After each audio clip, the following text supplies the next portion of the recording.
Hey everybody, and welcome to another edition of May the Force Be With Who. This is going to be my delayed review of Blade Runner 2049. I actually saw the film Friday, and now it's a couple days later, so sorry for the delay. And I want to preface this by saying that I've seen all the different versions of the original Blade Runner starring Harrison Ford and Sean Young from 1982. I've seen the theatrical cut, I've seen the international theatrical cut, I've seen the director's cut, and also the final cut. So I've got like 4 different versions of Blade Runner. I've got the 25th anniversary pack that's got all of them. And I kind of like the original, the one I grew up with the narration, because it helps break up the monotony of all the scene transfers when there's nothing going on and no real dialogue. So I guess this is going to lead into what I feel about 2049. I did not like this movie.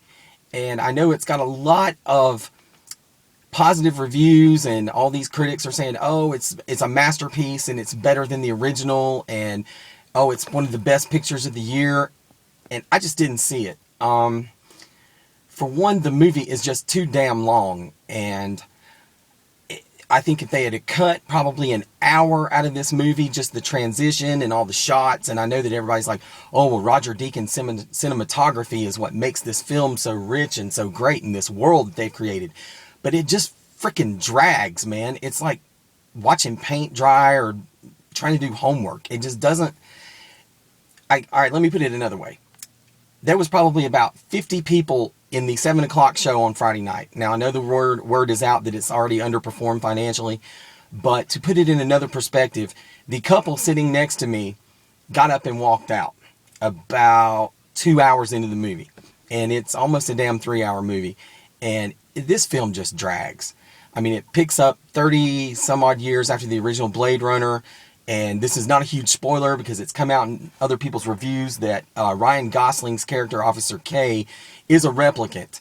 And he stumbles on a secret at the beginning of the movie when he's sent out to retire another replicant played by Dave Bautista. And just real quick, you want to praise Dave Bautista because he's having a great year as Drax in Guardians Volume 2. And then, small role in this. I mean, the guy's really raising his profile, and he's becoming a pretty good damn actor. But Kay discovers the secret, and he takes it back to his boss, Madam, played by Robin Wright, who I guess is like his police commissioner or captain, or they never really state what rank she is. She's just Madam. And, oh, it's a secret that could break the world, and we can't let this out. And then you enter Jared Leto, who's playing Neander Wallace, who is basically taken over running the Tyrell Corporation, or the production of the replicants. And he's all sinister and got the glowy eyes and everything, but he's not much of a presence in this film. He got more screen time as the Joker in Suicide Squad than he did in this movie. I think he's in 2 major scenes, and that's it. The character of Love, who's kind of like his assassin, strong lady, henchwoman, she's got a whole lot more screen time, and I'm sorry I can't remember the actress's name, but she's one of the few good parts in the movie. But this movie just drags. It drags. It's so damn slow. And I know that there's probably more intellectual people that are going, oh, you just don't understand. It's about, what it means to be human and all the gorgeous cinematography by Roger Deakins. And it's just like, I get it. I do get it. I've seen the original. I even tried to read When Androids Dream of Electric Sheep by Philip K. Dick, which is what this whole universe is based on. And it's boring. And not a whole lot happens. And I know that it's not your typical sci-fi thing.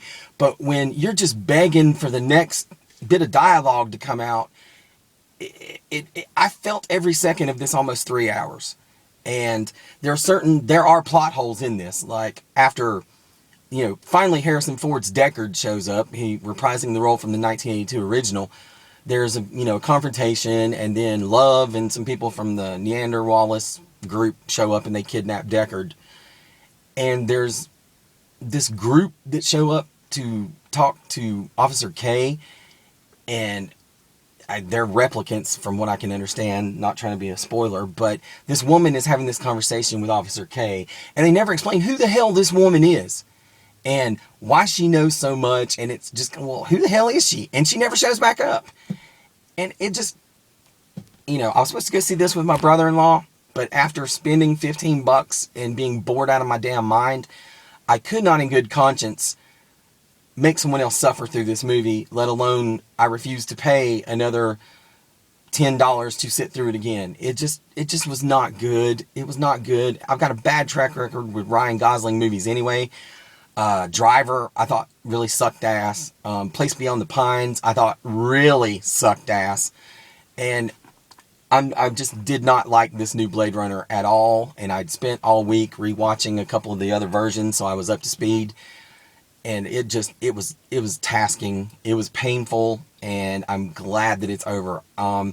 As far as the cinematography, which, everybody's going on and on about, yeah, some of the stuff is beautifully shot, but when you're doing all these beautiful shots that take up 7 to 10 minutes between scenes, it's just like, get on with the damn movie.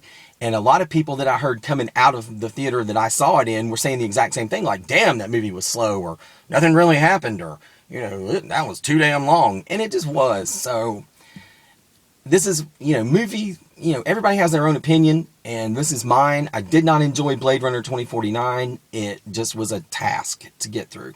So I'm going to give it a 3, and I think I'm being generous giving it a 3. Now, real quick, I'm going to double up. I did see American Made with Tom Cruise on Saturday, and I know that one's been out for a week or two, but, sorry it's taking me so long to get to it. And that was a much better movie.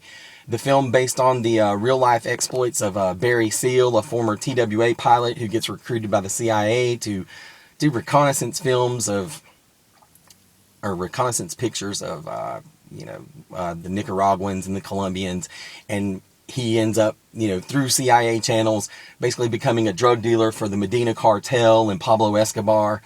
And this is the kind of film that Tom Cruise excels at, because he puts a lot of charm and a lot of the Tom Cruise-isms into the character, and he's much better suited playing this character than he was the character he played in The Mummy from earlier this summer, who was kind of a douchebag.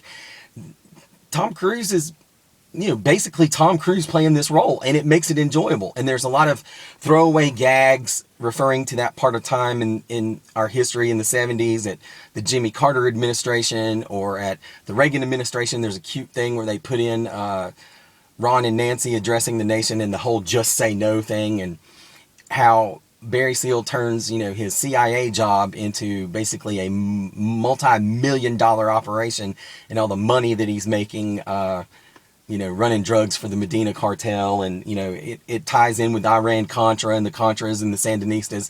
And for somebody who grew up during that time period, it was kind of cool, all the flashbacks and the references. It's just a really good movie. I think Doug Liman was the one that directed it, so it definitely was a whole lot better than the movie I saw the night before, which was Blade Runner 2049. Domhnall Gleeson, who plays General Hux in the Star Wars movies, plays Cruise's CIA handler, Schaefer, and a much better role for this guy. He's a good actor. His dad, Brendan Gleeson, is also one of my favorite actors, but he just has a lot more personality than the whole little Hitler Youth General Hux that he plays in the Star Wars franchise. So it was good to see Domhnall Gleeson. And the supporting characters, his wife, I don't have a name for her, I'm sorry. This has not been my best well-prepared video, but American Made was a good film. I'm going to give it an 8. It had good story and the historical value, and there's a great Bill Clinton gag in the movie, so if you see it, you'll know it when it happens. And it was just Tom Cruise at his best being Tom Cruise. And the fact that, this was all based on a true story with, Iran-Contra and the Sandinistas and the Medina cartel, it's a fascinating look back at some things that really happened in the 80s, so I enjoyed it. I'm going to give it an 8. Blade Runner 2049, a 3. If you don't have to necessarily go see it, don't go see it, because I don't recommend it.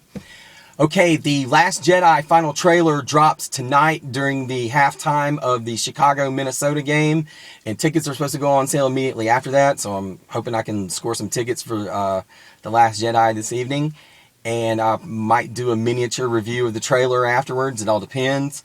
And what else? As usual, feel free to check out the League of Fools. We're off until October the 28th, Halloween weekend. We're going to be playing at the Dugout, and yes, we are dressing up. So everybody local to Western North Carolina, mark down October 28th to come out and see the League of Fools at the Dugout.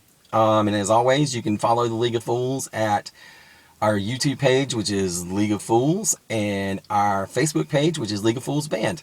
All right, I'm out. Keep on keeping on, and may the force be with who?